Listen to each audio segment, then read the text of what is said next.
As the ongoing NSA revelations yield more information about the government's secret spying program, the man who leaked the story, Edward Snowden, has been thrust into the spotlight. However, it's important to remember that this is far from the first time someone has come forward to expose the overreach of the NSA. Before Edward Snowden, it was Thomas Drake, former senior executive. And before him, it was Bill Binney, a former intelligence official.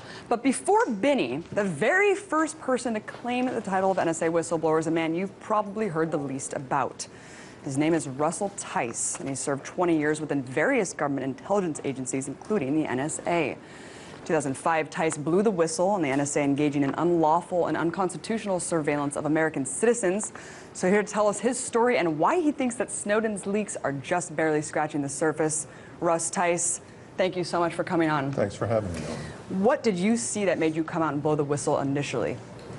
Well, the first thing I saw was, I'm a satellite system specialist, so with the things that I was doing with satellites, I found out sort of inadvertently that American citizens were being spied upon by our space capabilities. So that was my first sort of heads up into what was going on, and I was just shocked because NSA was not supposed to do this.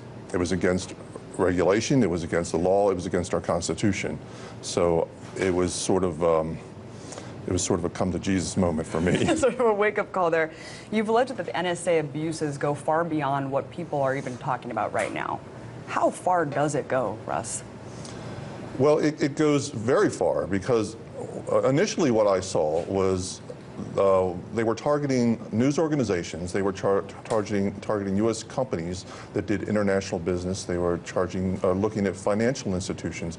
But they were also going after the State Department and Secretary of State Colin Powell at the time.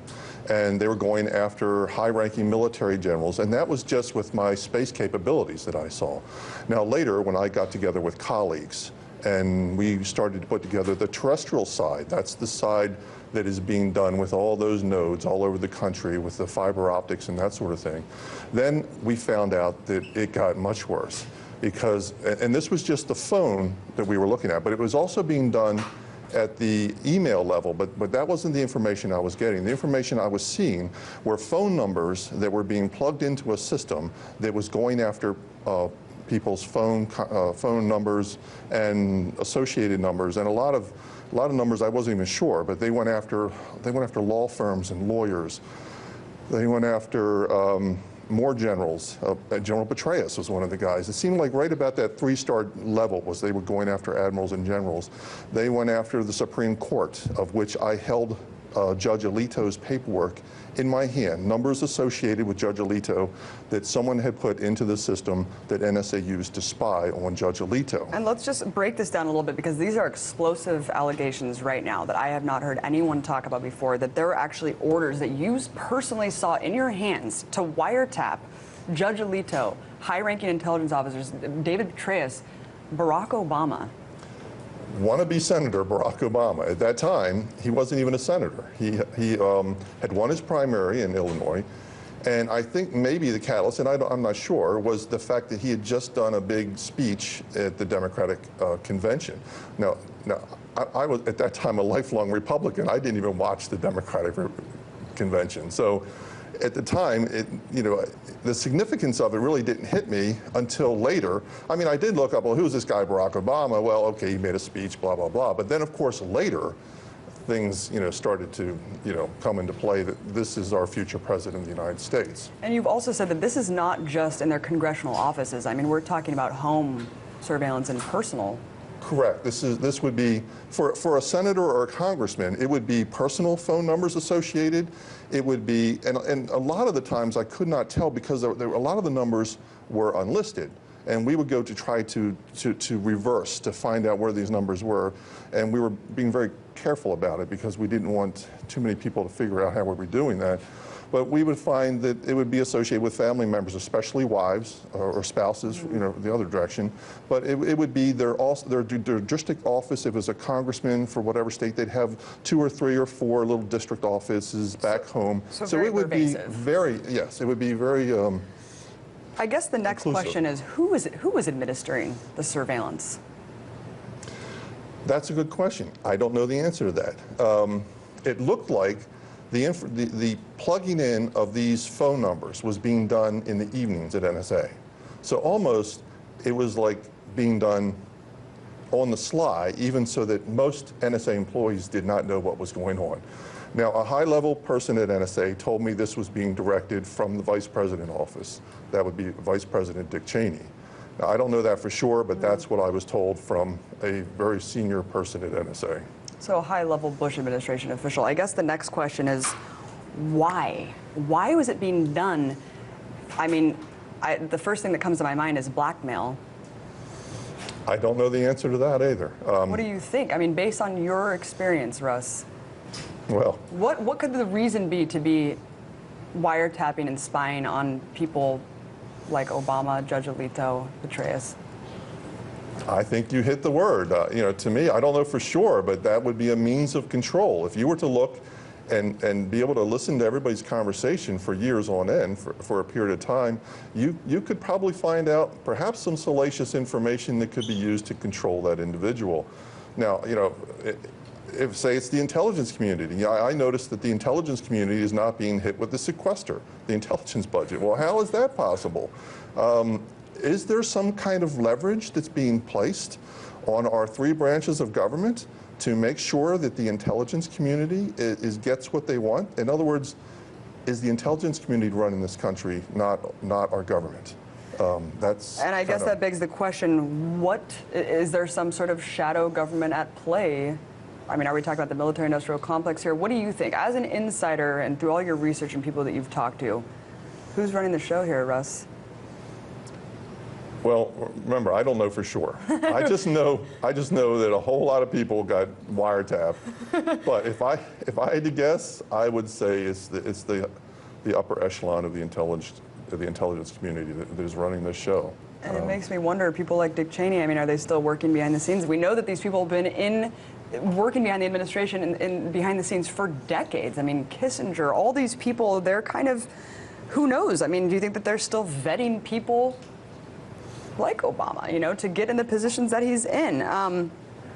But you know what? Political opponents have been spying on each other for decades. So how is this different now?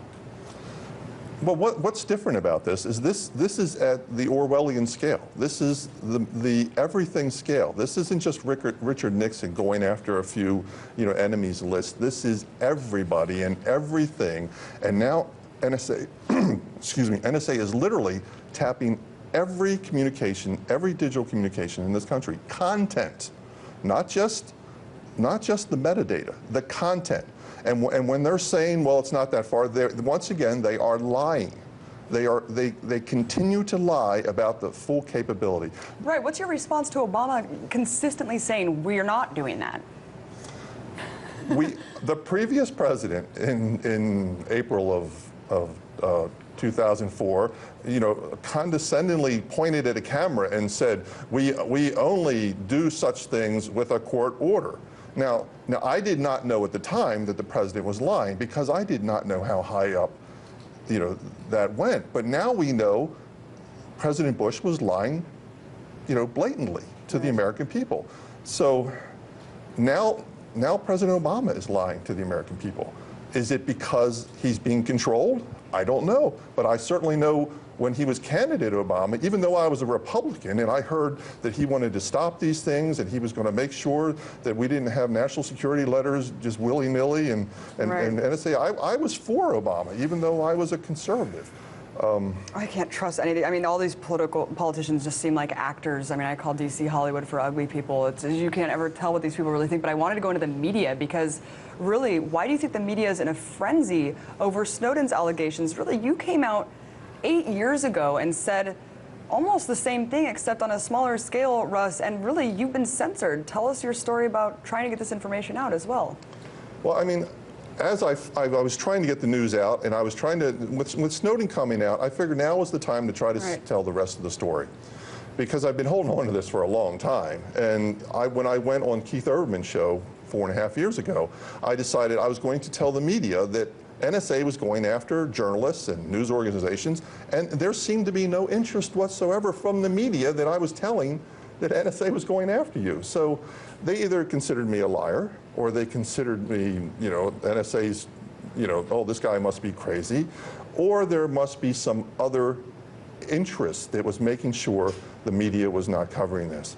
Now, I don't know what that is, but I know that it was not getting much coverage. So I figured with the Snowden thing, and the difference with Snowden is he has tangible evidence. He has paper. Now, because he has paper and it has classifications, they are after him because he has the tangible proof of what I've said in the past. It's easy to dismiss me when it's my words, and you just say, well, that guy's a lying or crazy liar. But now we have the proof that what I've said in the past is true. And they want Snowden bad because he's now codified the truth of what is going on with the National Security Agency. You've said that we are living in a police state right now. Why? Well, I sort of consider this sort of a light police state because they're hiding the fact that it's a police state. I mean, the fact that they can literally go into all of our communications, all our digital communications.